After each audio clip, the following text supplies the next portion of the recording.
welcome to the Simply Art world. I have been getting so many questions in regards to building websites, from what platform do I use to how do I hire a web developer, and all of those great questions like that. So in today's video, I thought that I would share 4 things to consider before building your website. And with these 4 things, you'll be able to create this really strong foundation so that no matter what platform you choose, or who you choose to hire, or if you choose to do it yourself, you're really confident and are much more likely to succeed when building your overall web presence. But before I share those 4 things to consider before building your website, I wanted to share just a little bit about myself and my unique perspective on building websites. When I was going to school, there was this clear delineation of being a graphic designer, a web designer, or a web developer. Nowadays, we call those that have experience and skills in both worlds, both print and web, hybrids. And it's much more common now to find a graphic designer that has web experience. And me starting off in school, some years ago, that wasn't always the case. And I, of course, have, grown with the times. And there was certainly a time there, like when I first got out of school, that I was like, hardcore not going to do web. I had set out to do print, and print is what I was going to do. But throughout the years, I realized that in order to be successful and grow my own design skills, it was going to be very important to learn the rules of the web. And because I've learned those rules on my own and, through lots of experience working for others, and now very gratefully being able to work for myself, I'm able to harness both my print skills and my web skills when thinking about building websites for myself and building websites for clients. Now, the other really interesting part of my perspective is that I have a web developer for a husband. So the really cool thing about that is I come from a very artistic, creative, soulful, right brain perspective when it comes to building and designing. Now, my husband, an amazing developer, he comes from a very left brain, analytical, functional, user experience, for lack of a better word, right? That kind of perspective. But the really cool thing about him coming from a left brain perspective and me coming from a creative right brain perspective is that throughout the years, I have gained this well-rounded knowledge about building websites and starting your online presence. So that is my perspective. I'm coming from both the analytical side and the artistic side, and those 2 sides combined can create a really amazing website. So let us jump into using my unique experience, the 4 things I believe you need to consider before creating your own website. The first thing you want to consider is content. Content is extremely important when building your website, and you want to know exactly what your content is going to be before you either try to build the website on your own or try to hire someone to build the website for you. I can't tell you how often I've seen people stunned and shocked and sometimes even appalled at the amount of work that they have to do personally once they've hired someone to build a website for them. I think there's this really, normal assumption that once we've hired someone to do something, that the task is no longer ours, but we've pushed it and delegated it to someone else, and all we need to do is pay them. But in reality, this isn't the case. And every graphic and web designer is going to ask you, the client and the owner of the website, for content. So what is content? Content are the assets that go into your website. They can be words, images, videos, forms. That sort of thing is going to be the content that makes up your website. Because you have to imagine that your website is just a container. And the web designer, web developer, whoever you've hired to build it is just building this container for you. And you are providing the juicy content that goes inside of the container. And once given this juicy content, it is then up to the designer to make it very beautiful and functional within that container. But what goes in that container is always yours and your responsibility. So let's consider what sort of content may go into your website. So some normal things that you may see on the website are a home page, an about page, a contact page, and perhaps a gallery, store, or blog. These are just a few examples of pages you would find in a website that require content. So when considering content for your website, think about what you want to share with the world.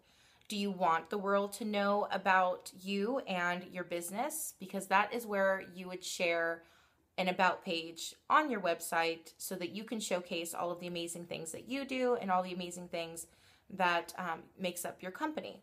So on the about page is where you would share those things. On a contact form, you would want to clearly understand how you want people to contact you. So do you want people to have your phone number? Do you have a P.O. box because you don't want to share your home address because you work from your home? Do you have a office that you don't want drop-ins, right? You only want it by appointment only. Thinking about how you want people to contact you is going to help you determine what content you share on your contact page. So my suggestion is to sit down, pen and paper or fingers to keys, and think about what content will be on your website. Type it out, write it down, even if it's just a basic idea of, hey, I want to have a about page, I want to have a contact page. Having a basic idea of what the content will be a really good start to share with your designer, or be a really good start for yourself before trying to determine what platform you're going to build your website on. So here are some pro tips when creating your content. Make sure that the content is authentic and speaks to you and your brand. The second pro tip is make sure that it's spell checked and approved and ready to go before sharing it to your web developer. They're just going to place and format the copy for you. They will most likely not be spell checking or checking for grammar. So make sure that it's ready to go before sending it off to be put in your website. If you are putting it in yourself, same thing. Make sure that you've thoroughly reviewed it, and if you're like me and you need help with spelling and grammar, then ask a friend that has an aptitude for grammar and spelling, or hire a professional to edit your content before placing it on your website. The third pro tip is content is king, which is a very well-known fact amongst web folk, and what that means is when search engines like Google and Bing and whoever else is out there is finding your site and your content and ranking your site, it is always going to be based first and foremost on your content. So make sure that your content is rich and juicy and relevant to the people you are trying to reach. That makes content the most important thing to consider before building your website. So have your content prepared and ready to go before deciding on what web platform to use. Number 2, the second thing you want to consider when building your website is how you want it to function. This means, is your website going to function as a place to sell items? Is it to grow your audience? Is it to share amazing content? How will your website function? Will it be a blog, a store, a combination of both, a gallery, or simply an online business card? Determining how you want your website to function will help you determine what platform to build your website on and who to hire to help you. So the first pro tip is don't have an online business card. They're super boring and outdated, and you can do better than that. So when thinking about your online presence, try to share a little bit more about yourself and your business with the world than just your name, phone number, and address. The next pro tip is to think ahead.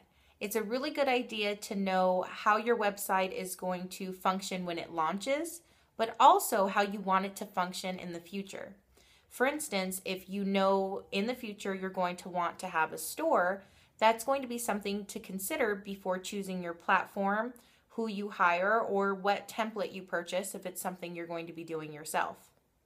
If you know that you're going to want to blog in the future, that's going to be another key element to consider when deciding what functionality you want your website to have and therefore which platform to adopt as your online presence. So remember that pro tip and think ahead. What will your website be a couple months from now, a year from now, and what's my dream online world look like? Take all of that into consideration when thinking about the functionality of your website. Number 3, experience, or better known as user experience. That means, how do you want your user to use your website? So when considering how you want your users to experience your website, think about how you want them to move around the website, how you want them to use it, and then something that's really important but not usually talked about is how you want your users to feel. So for instance, when people come to my Simply Art website, I want them to feel very safe. I want them to know that once on the website, they're in a safe and sacred space to express their creativity. I want them to feel really inspired, and I want them to feel confident to take action. So those are the 3 things that I want my users to feel when they're on my website.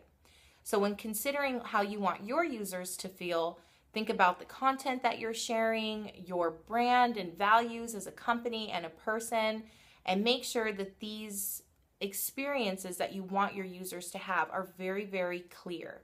Have it all written down and share these thoughts with your contractors, designers, developers, and let them know what your vision is, because it will help them determine how to build your website so that the user experience that you want your users to have are going to shine through.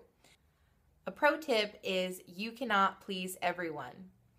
Find a balance between the user experience that you want your users to have and the rules of user experience. Take into consideration your contractor's opinion, because they will have a knowledge base that is different than your own. Take that knowledge base with your own opinions and make sure that you find a balance that you're happy with. And don't just go for the rules of thumb when it comes to user experience. Don't just listen to your contractor, and don't be so stubborn that you do what you think is right.